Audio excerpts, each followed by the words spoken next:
So if you've tuned into right-wing media lately, which I hope you haven't been, you'll notice that it is nonstop coverage of Sesame Street and Big Bird. And I wish I were kidding, but this is truly the dumbest timeline that we're living in, but this is American politics in 2021. So Eric Bolling of Newsmax in particular has been very, very obsessed with Big Bird. So for example, he covered the very important story that Sesame Street is introducing an Asian character because, I guess that's bad? Question mark? I mean, do you not want there to be Asian characters? I don't know what the concern is here.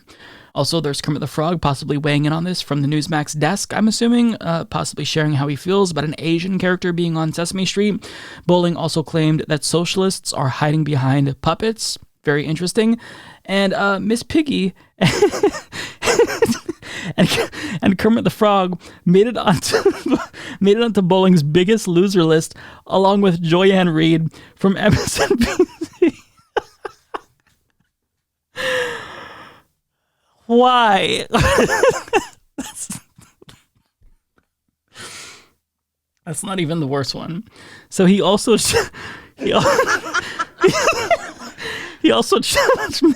challenged Miss Piggy to a debate. And if you see in the background, the CNN headline reads, "Muppets fire back at Fox News." This is the dumbest fucking country on the planet. Now, Matt Walsh of the Daily Wire, who I'm told looks like me, which I absolutely disagree with. Fuck the person who said this. He's going to be a little bit late to the party, but he's still going to share the collective outrage that his colleagues are sharing when it comes to Big Bird telling kids that they should get vaccinated. All right, so today we cancel Sesame Street. We could have canceled Sesame Street a week ago when Big Bird tweeted. Big Bird has a Twitter account now, by the way. He tweeted that he'd just gotten the vaccine despite having natural immunity from respiratory viruses due to the fact that puppets don't have respiratory systems. But I suppose if we're giving the vaccine to kids who are almost completely immune to severe COVID illness, then we might as well give it to fictional birds also. To make matters creepier, Big Bird then appeared on a CNN town hall to further push pharmaceuticals onto kids. Big Bird seems to have really settled into his new role as drug dealer.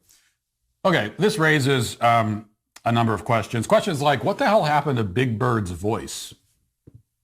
Why does he sound like a child molester now? He sounds distinctly creepy all of a sudden. And also, what kind of 6-year-old is watching a CNN special about vaccinations in the first place? Who is this? Who is the audience for this? Yeah. So if I took the time to spotlight every single example of Big Bird or Sesame Street induced rage from a conservative, this segment would be about 4, possibly 5, maybe even 6 hours long. That's how much they've been fixated on this absolutely nonsensical issue. And again, we shouldn't be surprised that they are worried about what a cartoon character says, because in this year alone, they have focused on the cancellation of Cat in the Hat and Mr. Potato Head, and now I guess they're on the cancel culture bandwagon because they want to cancel Big Bird. In fact, Matt Walsh explicitly said we should cancel Big Bird. So cancel culture, good, I guess, if it comes to cartoon characters we don't like. They also freaked out about Blue's Clues, celebrating gay pride. I mean, every single cartoon character has been drugged through the mud by conservative media, and I've just got to say, when is it going to be enough? Who's next? Are we going to fucking target Dora the Explorer? Are we going to target, what other cartoon controls are there? Peppa the Pig? Is that, I think my nephew likes Peppa Pig. Is it just Peppa Pig or Peppa the Pig? Are they going to target Peppa Pig? Are they going to target fucking, I'm out of touch. I don't know. The Ninja Turtle? That's not on. Look, you have to understand that this is deeply stupid, but the problem is that most people who tune into that, they're not reasonable like you or I. They see that and they think, wow, this is really compelling. This is definitely real news. And this is an issue. They, meaning Democrats and elites, are using Big Bird to, brainwash.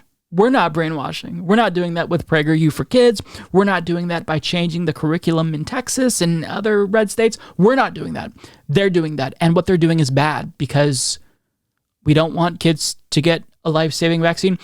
It's all stupid and manipulative, and it's a distraction, right? None of this matters, but the reason why conservatives have to fixate so heavily on the culture war nonsense that they keep emphasizing is because they don't actually have a real concise agenda. Their agenda, in essence, like if they were forced to tell you, would be tax cuts for the rich and more deregulation. That's essentially it. But that's not popular. You can't win people over by saying, I want to, lower taxes for wealthy people. That isn't going to win over even conservatives. So you have to lie to them. And if you do talk about taxes to the extent that occurs, you lie to them and make it seem as if their taxes are going to go up if you vote for Democrats. And it's all manipulation. But in actuality, they don't have an economic agenda. They have a social agenda, and it's ass backwards. And most reasonable people aren't offended by LGBTQ plus issues anymore. They're not offended by the things that they're offended by. They're losing the culture war. They've always been on the losing side of the culture war. So their attempt to win in that regard and, become culturally hegemonic again is, I guess, to just talk about it nonstop and pump lots and lots of money from right-wing billionaires into these programs. I see through it. I know that you see through it. And I just hope that more people see through it because, honestly, no cap, this is making Americans extremely stupid. Any boomer who you know, or anyone for that matter, who listens to Newsmax and has a consistent diet exclusively of right-wing media, they sound like cavemen. Like, they don't even sound like normal human beings. These are drones. These are NPCs. These are people who are lost. And they're lost for a reason that I think is understandable, right? They feel like everything's gone to shit. The economy sucks for them anyways. And, they're looking for answers. So they tune into Newsmax and maybe Big Bird gives them some relief. But it's not actually informing anyone. This is quite literally making people dumber. In fact, a study from, I think, 2013 or 2014 found that people who watch Fox News are actually less informed than people who consume no news at all. So imagine now if we conducted that study today and we factored in Newsmax and One America News Network and Facebook and, these right-wing YouTube channels.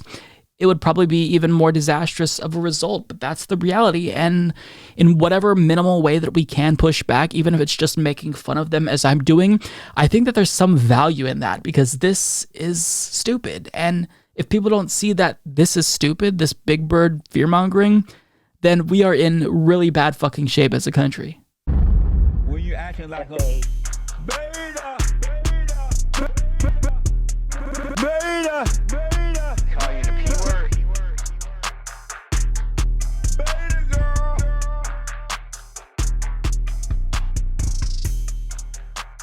Alpha male, not a beta male.